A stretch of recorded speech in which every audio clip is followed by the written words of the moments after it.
Here we're going to create a little widget.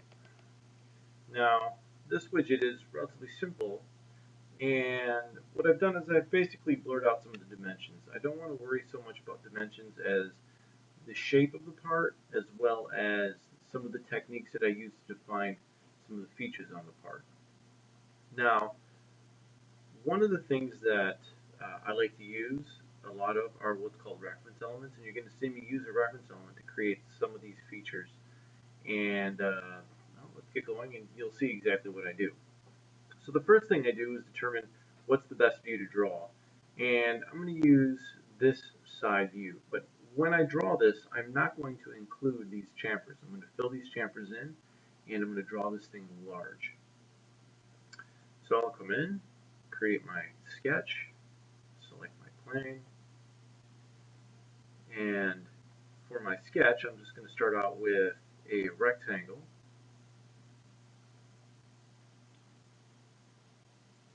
And next thing I'm going to do is I'm going to draw in an arc.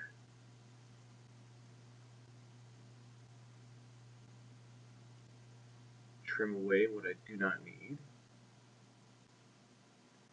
and constrain this.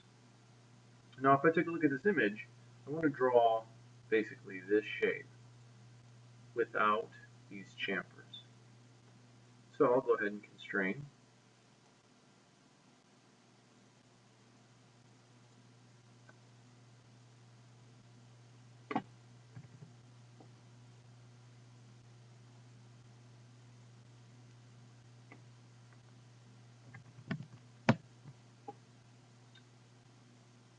And this length, say 4, and we'll get this width, say 3, and exit out.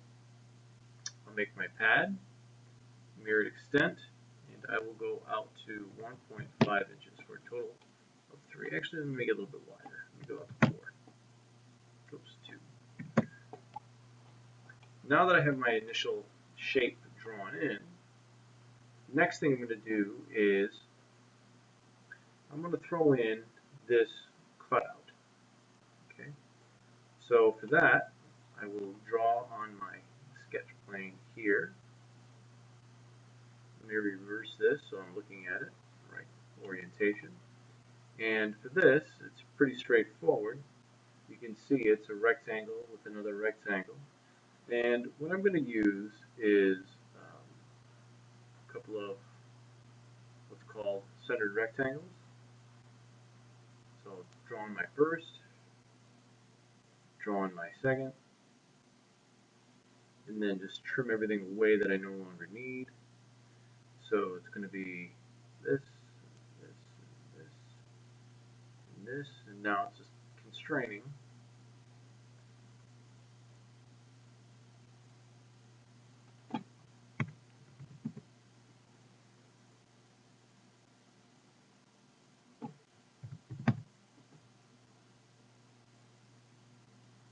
Now, because I used a centered rectangle, you'll notice that the other side automatically gets constrained. It has a centered constraint right over here.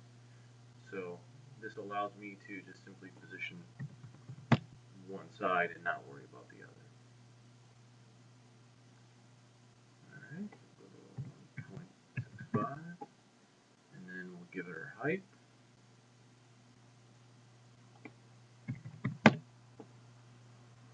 Exit out, and now we'll just simply make a pocket.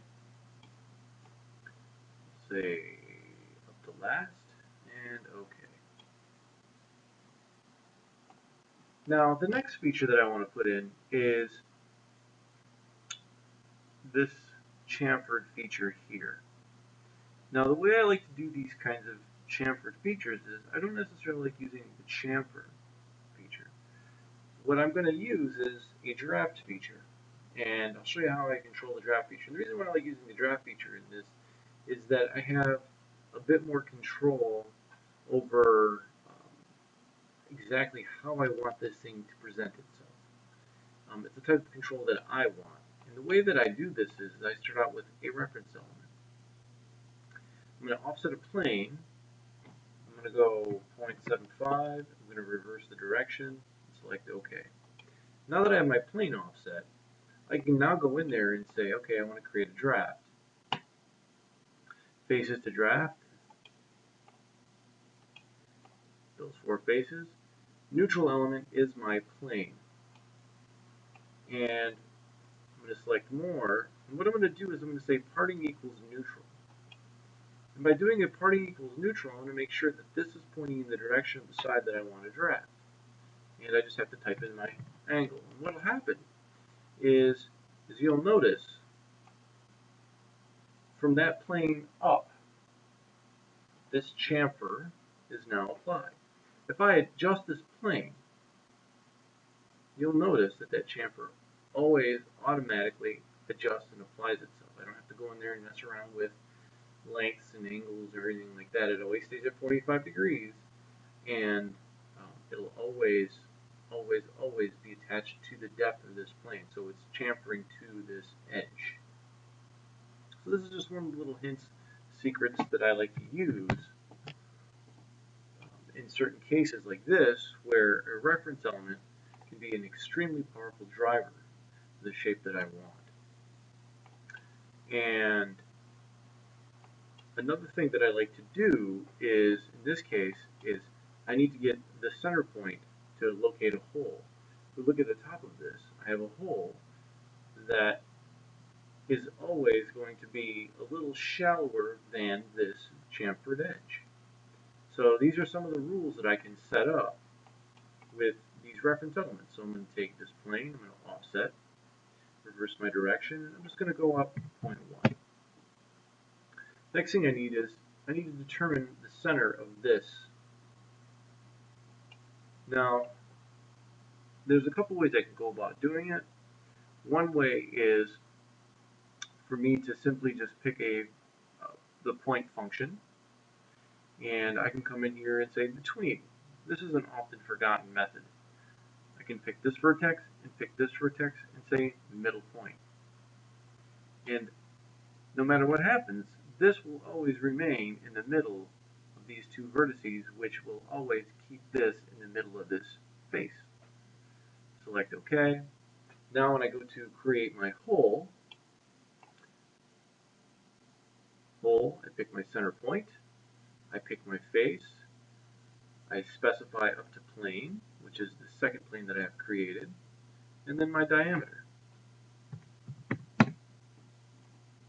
So now, as we take a look at this, let me look at this from the side view. I'm going to go to a wireframe view so you can see there's my hole. If I modify this plane, you'll notice that that hole, the draft, everything stays put right where it needs to stay. This is very predictable. The only time that this is going to fail is eventually if I go too far and this top face is completely removed, there's no face for the hole to set down on, is when it will fail. But you'll notice that I have a relationship with the bottom.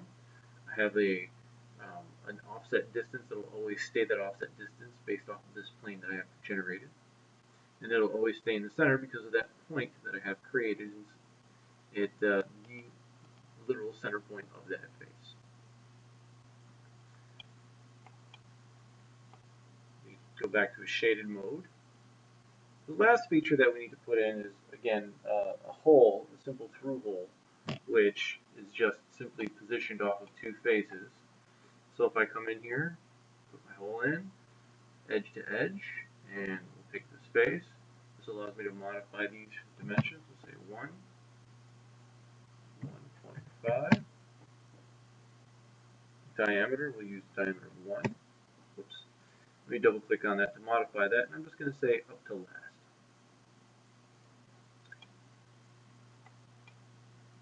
And there you have some nice little easy uses for reference elements to create a model that has a little bit of smarts in it. So it has a bit of predictability in how it gets modified.